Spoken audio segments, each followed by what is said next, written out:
ঈদ উপলক্ষে শরীফ সিমরান নানার বাড়িতে আসছে। আসার সাথে সাথে তারা কি দুর্ঘটনা ঘটেছে, তো এখন আমি একটু ভিডিও করে নিয়েছি। আসসালামু আলাইকুম ইব্রান, সবাই কেমন আছেন? আলহামদুলিল্লাহ সবাই ভালো আছেন। এখানে আমরা রেডি হয়ে সবাই মিলে আমার বাবার বাড়িতে যাচ্ছি এবং শরীফ সিমরানের নানুর বাড়িতে যাচ্ছি। তো এরা দুই ভাই বোন এখানে ঝগড়া করতেছে। যাওয়ার সময় তারা ঝগড়া করতেও দেরি হয় না, আবার ভালো হতেও দেরি হয় না। একে অপরের জন্য খুবই খুবই ভালোবাসা। তো আমিও আর কি করব, তাদের ঝগড়া মিটিয়ে এখন আমরা চলে যাচ্ছি বেড়াতে। তো অবশেষে আমরা সবাই মিলে নিচে নামতেছি। তো এখন যেহেতু আমরা একটু রাস্তার মাথায় যাব, এখানে গাড়ি নিতে হবে। তো অবশেষে সিমরান, শরীফ, সিমি আমি কয়জনকে ধরবো, যেহেতু ঈদের কাছাকাছি, তাই আমি একটি অটোতে উঠে যাচ্ছি। তো অটোতে উঠে যাওয়ার পর এখানে আমি পৌরসভার এখানে দাঁড়িয়ে আছি। তো দাঁড়িয়ে দাঁড়িয়ে থাকার পর একটি সিএনজি চলে আসছে, এখন সিএনজিতে উঠে যাচ্ছে। ছাগলনাইয়া থেকে শরীফ সিমরানের নানুর বাড়ি বেশি দূরে না। তো এখানে আমি দরগারহাট আসার পর এখানে আমার আম্মুর জন্য পান কিনে নিচ্ছি।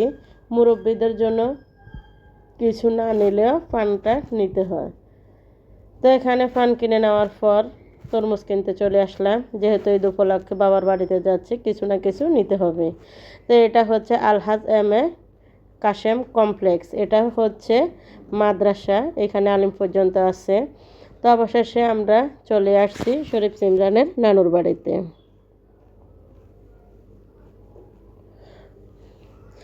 এখন আমরা বাড়ির ভিতরে প্রবেশ করতেছি। যেহেতু আমার ভাইরা প্রবাসে থাকে, তো কেউ নাই, আম্মু এবং আব্বু আর ভাইয়ের বউ আছে।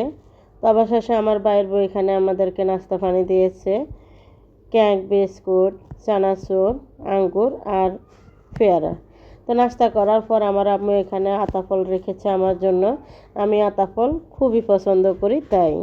তো এটা গাছ পাকা, আম্মু ফ্রিজে রেখে দিয়েছে, এখন আমি আসবো বলে ফ্রিজ থেকে নামাচ্ছে। তো আমি এখন খাচ্ছি। এই আতাফলটা আমার কাছে বেশ ভালো লাগে। তো আমি এখন হাত দিয়ে খাচ্ছি আর একটু ভিডিও করে নিচ্ছি। দেখুন শরীফ সিমরান নাস্তা পানি করে এখানে গেটের ছাদে উঠে গেছে। তারা এখানে যদি কোনো একটু পা পিছলে পড়ে, সামনে রাস্তা, পিছনে হচ্ছে বাড়ি, অনেক উপরে উঠে গেছে। যদি কোনো বিপদ আসে কি করব দেখুন। এখন হচ্ছে আরও ঈদ উপলক্ষ। তো তারা দুই ভাই বোনে দুষ্টামি করতেছে। তো বন্ধুরা, আজকের ব্লগটি কেমন হয়েছে অবশ্যই জানাবেন। আর আজকের সারাদিনের জার্নিটা যদি আপনাদের ভালো লাগে, অবশ্যই একটি লাইক দিয়ে একটি কমেন্ট করে যাবেন। আসসালামু আলাইকুম, আল্লাহ হাফেজ।